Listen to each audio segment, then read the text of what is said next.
Assalamualaikum warahmatullahi wabarakatuh. Apa kabar anak-anakku semuanya? Semoga semuanya dalam keadaan sehat ya. Alhamdulillahirobbilalamin. Hari ini kita bisa bertemu kembali di channel yang sama. Tentunya untuk belajar bahasa Indonesia. Nah, hari ini kita akan belajar bahasa Indonesia lanjutan dari materi sebelumnya. Kita masih membahas teks cerita fantasi bagian kedua. Nah, ini gambarnya kemarin sudah dijelaskan ya. Oke, masih dengan Ibu, yaitu Delia Paramita dari SMP Negeri 252 Jakarta. Baik, ini pembahasan teks cerita fantasi. Oke, kemarin kita sudah bahas definisi, ciri-ciri, dan jenis cerita fantasi. Nah, pada bagian kedua kali ini kita akan bahas unsur-unsur cerita fantasi dan penceritaan kembali isi cerita fantasi. Jadi ada 2 poin, unsur-unsurnya dan penceritaan kembali isi cerita fantasi. Nah, pada kesempatan kali ini kita akan bahas cerita fantasi untuk materi yang kedua. Nah, materi yang kedua kita akan bahas pertama, unsur cerita fantasi. Kedua, penceritaan kembali isi cerita fantasi. Nah, ini dia materinya ya. Hanya ada 2, jadi supaya tidak buat kalian bingung, kita bagi-bagi pembahasannya. Untuk pertemuan kali ini, kita hanya akan membahas unsurnya dan penceritaan kembali cerita fantasi. Oke, apa sih unsur-unsur cerita fantasi? Kira-kira di dalamnya ada unsur apa saja ya? Nah, ini dia. Unsur cerita fantasi sama seperti unsur cerita pendek.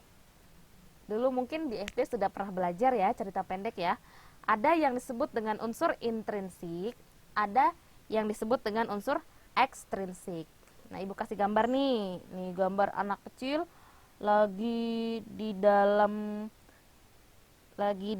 kamar tidur, kemudian dia sedang melihat ke atas langit seolah-olah dekat. Nah, ini bagian dari contoh cerita fantasi. Nah, untuk lebih memahami lagi apa itu cerita fantasi, tentu kita harus tahu unsur-unsurnya. Tadi sudah dijelaskan bahwa unsur cerita fantasi itu ada unsur intrinsik dan ada unsur ekstrinsik. Diulangi lagi, ada unsur apa? Sip, unsur intrinsik dan ekstrinsik. Wah, luar biasa, sudah keren-keren nih. Nah, kita bahas satu-satu ya. Yang disebut dengan unsur intrinsik itu adalah unsur pembangun cerita.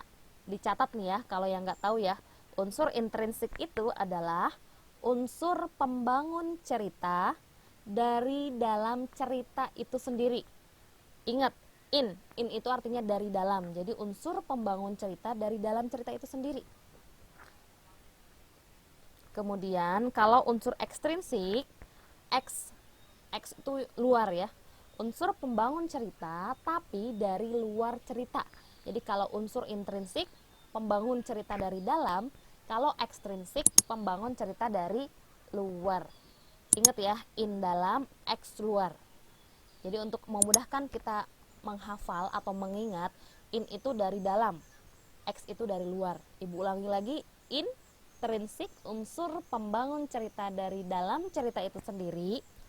Sedangkan ekstrinsik, unsur pembangun cerita dari luar cerita ya. Nah, kita bahas nih, apa saja sih unsur-unsur intrinsik cerita fantasi? Ini dia, unsur intrinsik cerita fantasi. Pertama, unsur intrinsiknya unsur yang ada dari dalam cerita ya, unsur yang ada di dalam cerita. Ada tema, ya. Kemudian ada amanat, ada tokoh dan penokohan, ada latar, ada alur, ada konflik, ada sudut pandang. Nah, tema, tahu ya, tema tuh ide ceritanya. Temanya apa sih? Berarti bahas tentang ide ceritanya apa sih? Amanat.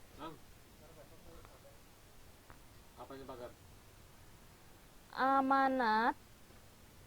Amanat itu berarti pesan yang ingin disampaikan pembaca kepada, cut. Amanat itu artinya pesan yang ingin disampaikan penulis kepada pembaca, itu yang disebut dengan amanat. Tokoh dan penokohan, tahu ya perbedaannya ya. Kalau tokoh itu berarti orangnya, orang yang berperan dalam cerita. Kalau penokohan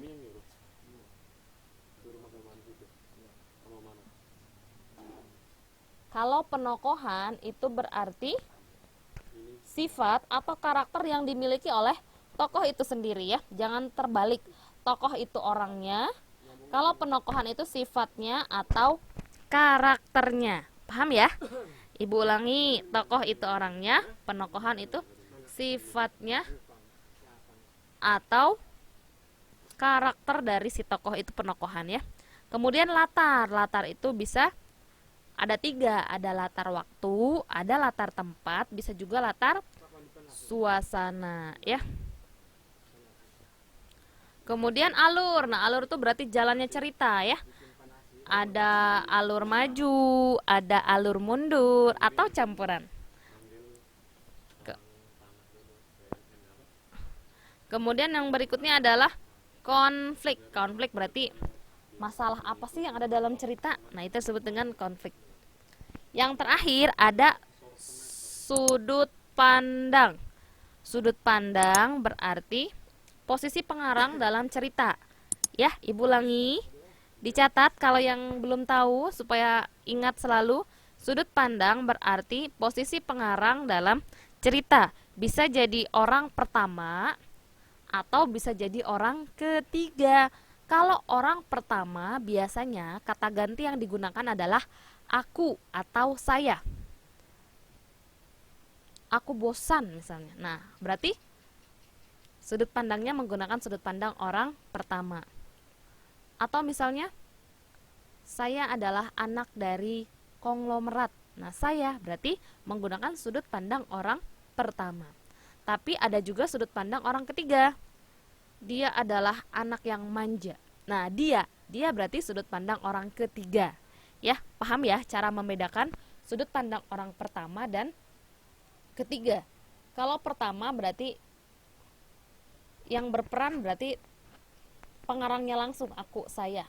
Kalau orang ketiga berarti nih, untuk memudahkan orang ketiga itu orang yang tidak ada dalam pembicaraan. Misalnya gini, antara ibu dan kalian, kita ngomongin yang lain. Kata ganti yang digunakan adalah dia. Iya, dia mah orangnya kayak gitu. Nah, dia berarti orang ketiga nggak ada dalam obrolan kita, gitu ya. Kalau orang ketiganya banyak orang, bukan lagi dia tapi mereka ya. Kalau orang kedua banyak berarti kalian nih harus rajin belajar. Nah, kalian ini berarti kata ganti orang kedua karena diajak bicara ya. Tapi kalau orang ketiga nggak ada dalam pembicaraan kita, dianya lagi di mana, nah itu orang ketiga, merekanya lagi di mana kita omongin. Nah, biasanya kalau lagi rumpi nih ngomongin orang, nah kata ganti yang kita gunakan adalah kata ganti orang ketiga. Tapi jangan sampai kita rumpi-rumpi ya, jangan sampai suka ngomongin orang nih, nambah dosa ya. Itu balik lagi, itu adalah unsur intrinsik cerita ya. Ada tema, amanat, tokoh dan penokohan, ada latar, ada alur, ada konflik, ada sudut pandang ya. Kemudian nah, ini untuk memudahkan kita menghafal unsur-unsur intrinsik, Ibu kasih singkatan, yaitu tahu kain yang biasanya untuk nutup meja namanya apa? Iya, taplak ya, taplak meja. Nah, ini tambahin S belakangnya taplak.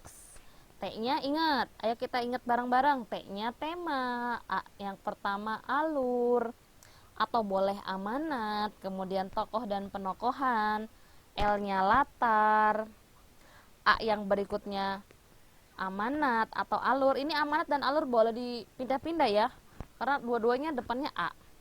Kemudian K-nya konflik, S-nya sudut pandang. Oke, hafal ya. Diulangi, apa unsur intrinsik cerita fantasi? Taplaks, tema, amanat, tokoh dan penokohan. Nah, untuk tokoh dan penokohan untuk memudahkan, nah yang Ibu ambil singkatannya yang P-nya ya, penokohan ya. Tapi ke penokohan kan nggak mungkin nih, penokohan aja pasti ada tokohnya kan. Nah iya, jadi untuk memudahkan aja, L-nya latar, A-nya alur, K-nya konflik, S-nya sudut pandang, disingkat taplaks. Kemudian kita bahas yang berikutnya, unsur ekstrinsik. Unsur ekstrinsik cerita. Unsur ekstrinsik cerita tadi apa? Unsur pembangun cerita dari luar cerita itu sendiri. Ada bahasa yang digunakan ya, ada bahasanya. Kemudian ada latar pengarang, latar belakang pengarang, karena secara tidak langsung latar belakang pengarang itu pasti mempengaruhi isi cerita. Misalnya pengarangnya orang mana gitu ya, misalnya orang Sunda misalnya ya. Dia ketika mau menulis pasti secara tidak langsung terbawa gitu ya. Secara tidak langsung itu pasti karena kehidupannya ya di situ gitu. Kemudian nilai-nilai yang terkandung dalam cerita fantasi bisa nilai religi, bisa nilai sosial, bisa nilai budaya dan lain-lain ya. Oke, paham ya? Unsur ekstrinsik, unsur pembangun cerita dari luar. Bahasa yang digunakan nih ya bergantung bahasa pengarangnya tentunya ya. Kemudian ada latar belakang pengarangnya, bisa dari latar belakang sukunya misalnya, bisa dari latar belakang warga negaranya dari mana misalnya, bisa juga dari latar belakang keluarganya. Nah ini pasti secara tidak langsung itu pasti mempengaruhi isi cerita. Orang yang pernah mengalami hidup dalam kondisi tidak ada atau dalam kondisi ekonomi yang menengah ke bawah, ketika dia mengarang sebuah cerita tentang bagaimana kehidupan orang-orang yang misalnya makan saja sulit, itu pasti lebih mengena gitu ya, karena dia pernah mengalaminya sendiri. Kurang lebih seperti itu ya, bagaimana latar belakang pengarang itu mempengaruhi cerita. Kenapa ekstrinsik? Kenapa kita sebut ekstrinsik? Karena ya emang gak ada dalam cerita, hanya mempengaruhi saja gitu ya. Paham ya? Oke, harus paham. Kemudian yang berikutnya nilai-nilai. Tadi bisa nilai religi, bisa nilai sosial, bisa nilai budaya, bisa nilai ekonomi dan lain-lain ya. Dan semuanya ini mempengaruhi isi cerita. Nah, sama seperti intrinsik, yang ekstrinsik juga kita singkat, ada BLN, bahasa, latar belakang pengarang, N-nya nilai-nilai ya. Nilai-nilai yang terkandung dalam cerita fantasi. Itu ya pembahasan unsur intrinsik cerita dan ekstrinsik cerita. Mudah-mudahan bisa dipahami dengan baik. Ingat aja, intrinsik taplaks. T-nya apa? A-nya apa? Paham ya? Unsur ekstrinsik, unsur dari luar, pembangun cerita dari luar, singkatannya BLN, bahasa, latar belakang pengarang, dan nilai-nilai yang terkandung dalam cerita fantasi. Sip, mantap. Kita lanjutkan. Bahasan berikutnya adalah penceritaan kembali isi cerita fantasi. Nah ini ya, tahu ya film apa nih? Ya, Harry Potter. Nah kira-kira kalau kalian sudah pernah melihat film ini, kalau ibu tolong nak ceritakan kembali, bisa? Bisa. Nih ceritanya dimulai dari sini, dari sini, dari sini, dari sini. Dan itu mudah ya. Mudah, sangat mudah. Nah, menceritakan kembali isi cerita fantasi itu bisa secara lisan, jadi cerita secara lisan. Ya emang ceritanya kayak gini, kayak gini, kayak gini. Langsung diomongin gitu ya. Langsung dibicarakan itu secara lisan. Ada juga secara tulisan. Jadi diceritakan kembali melalui sebuah tulisan.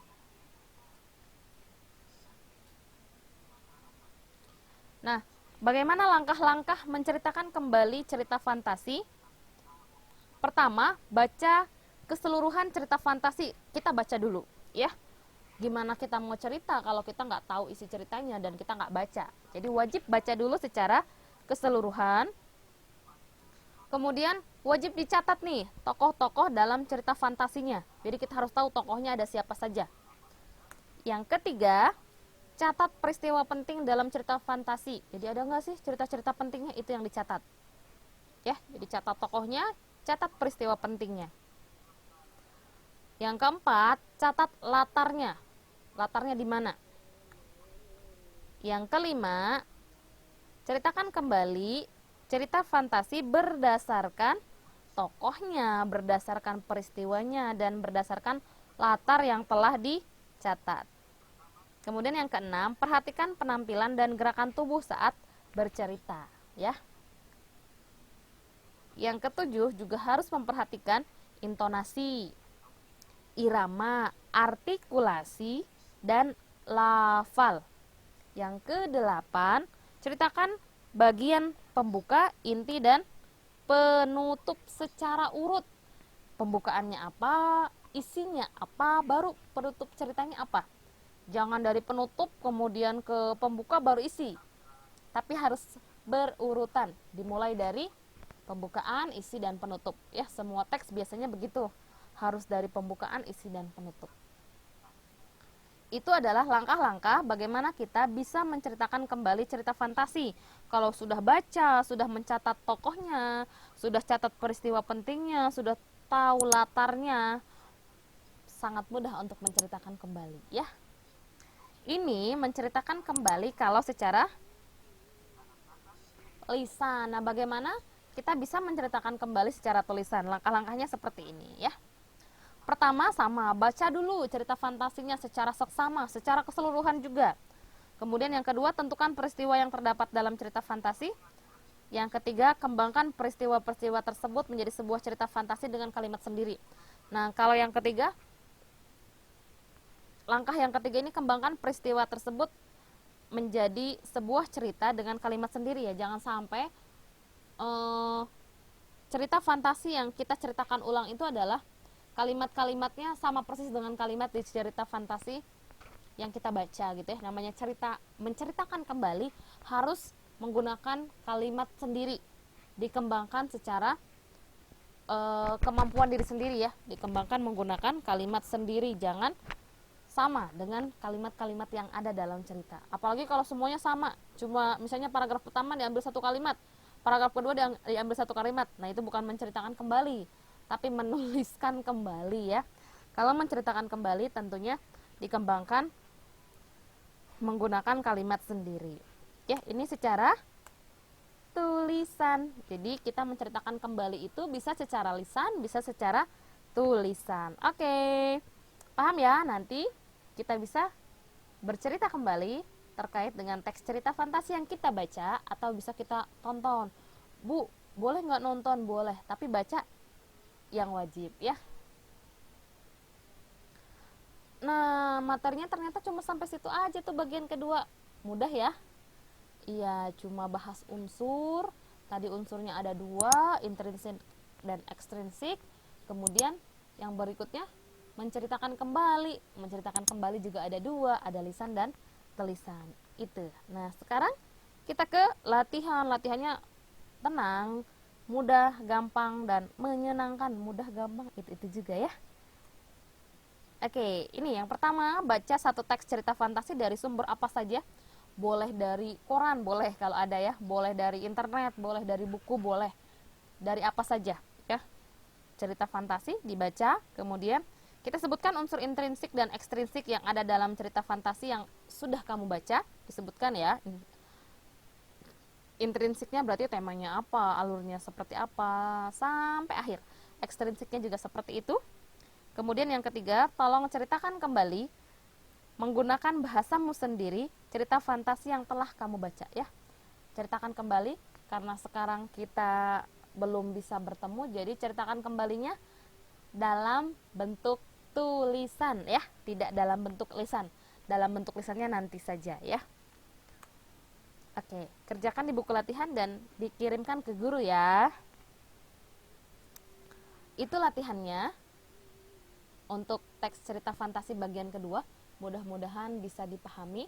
Nah, untuk teman-teman, untuk anak-anakku semuanya, jangan sampai kita bahas bagian kedua, bagian pertamanya hilang. Jadi direview kembali bagian pertama, ditambahkan ke bagian kedua. Kita tunggu bagian ketiganya ya.